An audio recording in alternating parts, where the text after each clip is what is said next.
2025 was another deadly year on Jamaica's roads. 374 Jamaicans died in road crashes, an increase over 2024. The figure also surpassed the target of below 300 set by road safety officials for the year. Details in this report.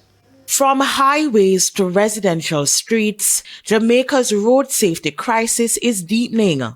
This, as the 2025 data from the Island Traffic Authority paints a troubling picture of road safety across the island. Between July and September of 2025, 107 people were killed in 91 fatal crashes. That represents a 38% increase in road fatalities compared to the same period in 2024.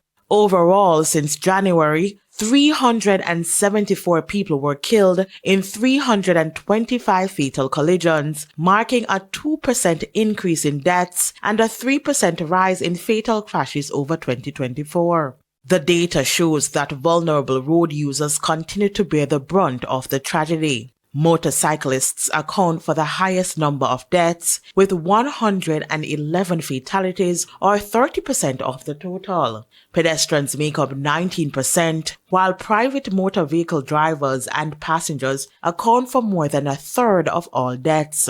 Vulnerable road users, including pedestrians, cyclists, motorcyclists, and pillion passengers, represent 59% of all fatalities in 2025. St. Catherine recorded the highest number of fatalities for the year, while St. Anne, Trelawney, and St. Andrew were among the most crash-prone parishes during the third quarter.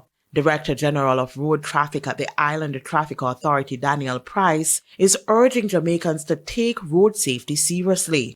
He says every life matters and that responsible driving, pedestrian awareness, and strict adherence to traffic laws are critical if the country is to reduce preventable deaths.